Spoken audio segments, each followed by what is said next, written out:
আসসালামু আলাইকুম, আমি হানি শিকদার। আজকের এই ভিডিওতে আমি আমার 13,000 কিলোমিটার চালানোর riding experience, city, long tour এবং পারফরমেন্স, মাইলেজ এই সব কিছু সম্পর্কে আপনাদের সামনে বিস্তারিত কথা বলবো। তো যারা এই হর্নেট 2.0 বাইকটি কিনতে যাচ্ছেন, পুরো ভিডিওটা না টেনে দেখবেন। সো চলুন শুরু করা যাক।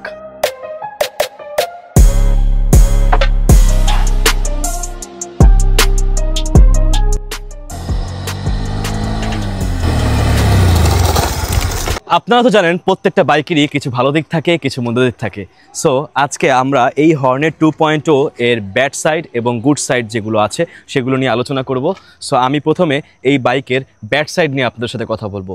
আমি এই হর্নেট 2.0 কিনেছিলাম 2024-এর 16th অফ ডিসেম্বরে। এর 4-5 মাস পরেই এটার ক্লাস প্লেট যেটা থাকে সেটা নষ্ট হয়ে যায়।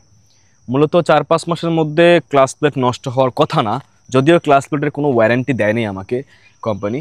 তো এই ক্লাস প্লেট নষ্ট হয়ে যাওয়ার কারণে আমি হর্নেটের যে স্পেশাল এডিশন, যে আগের যে ভার্সন ছিল 165cc যেটা ছিল, সেইটার ক্লাস প্লেটটা আমি ইনস্টল করেছি, যার কারণে আমার বাইকের সাউন্ডে খুব প্রবলেম হচ্ছে।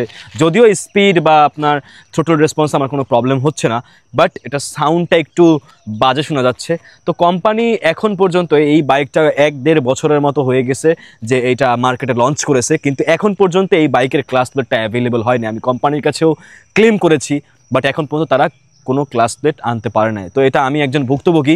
কোম্পানির কাছে আবেদন থাকবে এটাই যে আপনারা দ্রুত এটার একটা ব্যবস্থা গ্রহণ করুন, যত দ্রুত সম্ভব এটার পার্টস যেগুলো আছে সেগুলো অ্যাভেলেবল করার চেষ্টা করুন। যদিও এটা বাইকের মন্দ দিক না, এটা কোম্পানির মন্দ দিক। কোম্পানির এই মন্দ দিকটা হচ্ছে এটা সার্ভিস সেন্টারগুলো, যেই সার্ভিস সেন্টারগুলো অথরাইজড বাট এগুলো ডিলারশিপ নেওয়া সার্ভিস সেন্টারগুলোতে আমি যেখানে আমি কয়েক জায়গায় ট্রাই করেছিলাম ভালো সার্ভিস পাওয়ার জন্য, বাট সেখান থেকে আমি অতটা ভালো সার্ভিস পাই নাই। কোম্পানির কাছে আমার আবেদন থাকবে যে হোন্ডা বাইক সেলের পাশাপাশি, মার্কেটিংয়ের পাশাপাশি তারা যেই ডিলারশিপ সার্ভিস সেন্টারগুলো রাখতেছে সেগুলোর যেন মান উন্নয়ন করে এবং সেখানে যে সার্ভিস যেসব টেকনিশিয়ানরা করে থাকে তাদেরকে একটু টেকনিক্যালি আরেকটু প্রফেশনাল হওয়ার জন্য তাদেরকে যেন গাইড করে এবং ট্রেনিং করায়।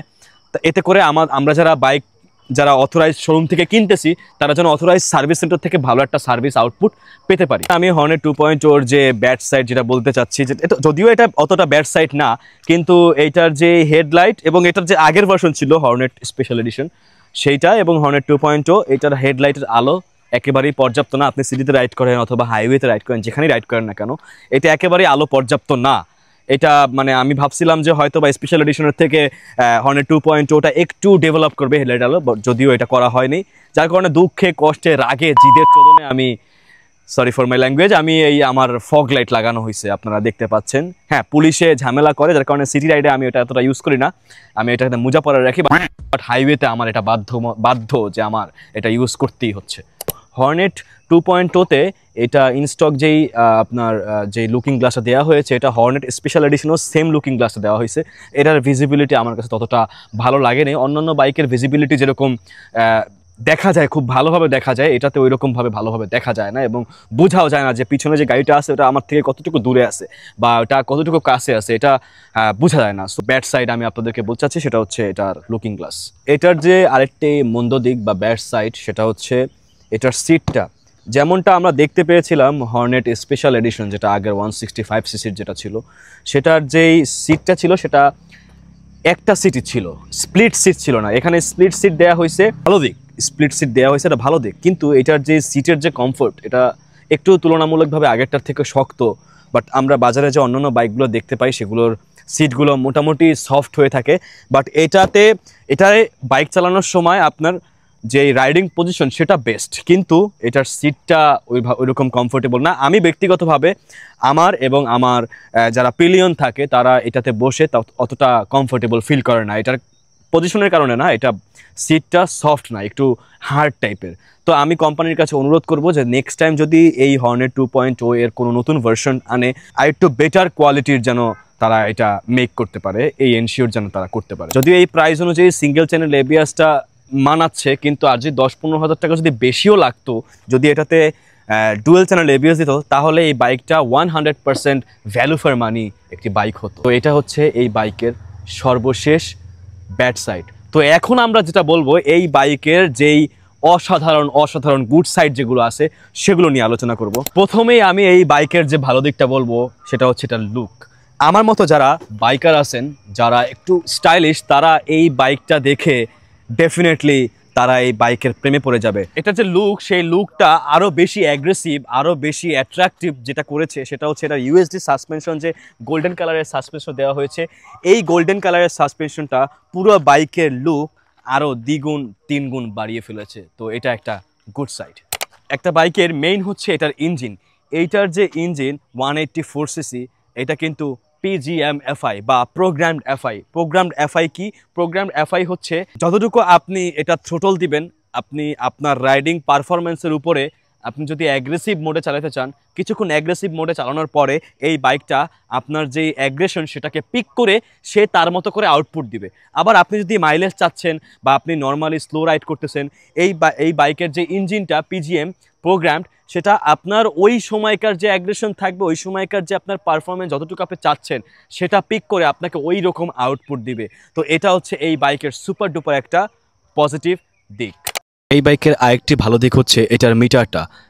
আগের যে বাইকটা ছিল হর্নেট স্পেশাল এডিশন, সেটার থেকে এটার মিটারটা আরও বেশি ডিজিটাল করা হয়েছে এবং কালারফুল করা হয়েছে। এই বাইকের মধ্যে আপনি টাইম থেকে শুরু করে মাইলেজ এবং গিয়ার ইন্ডিকেটর, এটা অনেক বড় একটা ব্যাপার। বাইকের যে লুকিং ইন্ডিকেটর যেগুলো আছে সেগুলো সব কিছু একটা মিটারের মধ্যেই খুব সুন্দরভাবে অ্যাডজাস্ট করে দেওয়া হয়েছে। মিটারের আরেকটি ভালো দিক হচ্ছে এটার মধ্যে সেন্সরগুলো খুব ভালোভাবে আপডেটেড করে দেওয়া হয়েছে। ABS সেন্সর দেওয়া হয়েছে। এটার যে বাইকের যে স্ট্যান্ড আছে, রাখা অবস্থায় বাইকটা অটোমেটিক স্টপ হয়ে যাবে। মানে ইঞ্জিন চলন্ত অবস্থায় যদি স্ট্যান্ড নামিয়ে ফেলে তাহলে বাইকটা অটোমেটিক্যালি সেন্সরের মাধ্যমে অফ হয়ে যাবে। সেই সেন্সরটাও আপনার মিটারে শো করতেছে। তো এটা হচ্ছে একটা পজিটিভ দিক।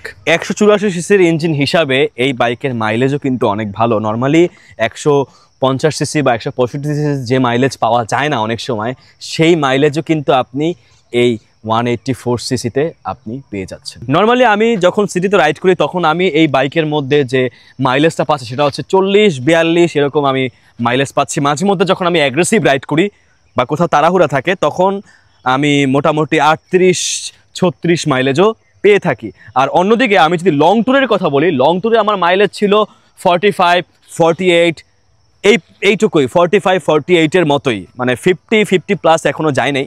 বাট যদি একটু প্রফেশনালি চালানো যায় তাহলে এটা 50ও মাইলেজ হতে পারে, কারণ যেহেতু প্রোগ্রামড এফআই, এটা আপনাকে ওই অনুযায়ী আউটপুট দিবে এবং মাইলেজটাও আপনাকে ওই অনুযায়ী দিবে, পারফরমেন্সটাও আপনার অনুযায়ী দিবে। অনেক সময় ওয়েট, রাইডারের যে ওয়েট থাকে সেই ওয়েটের উপরেও ডিপেন্ড করে, থ্রোটলের উপরে ডিপেন্ড করে যে আপনি কতটা অ্যাগ্রেসিভলি থ্রোটলটা পুশ করতেছেন বা আপনি ক্লাচ কীরকম বারবার আপ ডাউন করতেছেন। এই ব্যাপারগুলো আপনার মাইলেজের ক্ষেত্রে ভ্যারি করে। তো আপনি যদি প্রফেশনালি আপনি যদি বাইকটা চালাতে পারেন, একেবারেই পারফেক্ট ওয়েতে বাইক রাইড করতে পারেন, তাহলে এই 184cc থেকে আপনি ভালো একটা আউটপুট মাইলেজ পাবেন। আচ্ছা, হর্নেট 2.0 এর গ্রাউন্ড ক্লিয়ারেন্সটা মোটামুটি ভালো, কিন্তু বাংলাদেশের যে স্পিড ব্রেকার আছে এগুলোর কোনো এক্স্যাক্টলি কোনো সাইজ নেই। কোনো জায়গায় অনেক বেশি উচ্চতা থাকে, কোনো জায়গায় অনেক নিচা থাকে।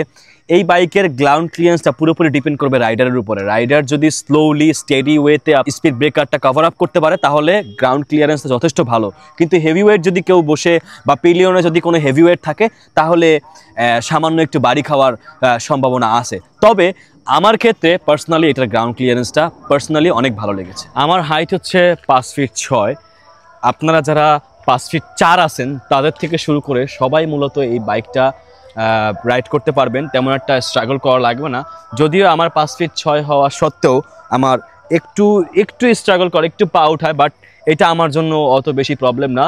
5 ফিট 4 হলেই আপনি এই বাইকটা রাইড করতে পারবেন, 5 ফিট 4 বা তার থেকে বেশি। তবে 5 ফিট 4-এর যদি কম হয় তাহলে আপনি অতটা কমফোর্ট পাবেন না।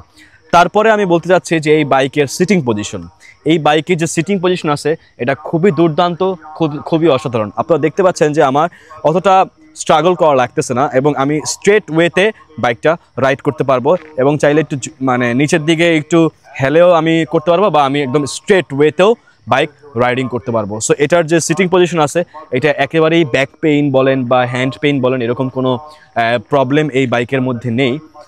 এবং এটার যে পারফরমেন্স, আমি যখন সিটিতে রাইড করি আমি এটার ওভারটেকিংয়ের সময় যেই কনফিডেন্স প্রয়োজন হয় যথেষ্ট পাওয়ারফুল, যথেষ্ট অ্যাগ্রেসিভ এটা পারফরমেন্স এবং খুবই 4 থেকে 5 সেকেন্ডের মধ্যেই আপনি একটা 100 পর্যন্ত স্পিডে আপনি নিতে পারবেন। এটা ইঞ্জিন যেই পাওয়ারটা আপনাকে আউটপুট দিবে থ্রোটল রেসপন্সের, থ্রোটল পুশ করার সাথে সাথে, সেটা খুবই অসাধারণ। এবং হাইওয়েতে যখন আপনি টপ স্পিড বা 100-110 যখন স্পিড থাকে, তখন আপনি যদি ওভারটেকিং করতে চান, তো সেক্ষেত্রে যখন আপনি থ্রোটল পুশ করবেন, তখন আপনি সাথে সাথে ইনস্ট্যান্ট একটা ভেরি গুড একটা আউটপুট পাবেন।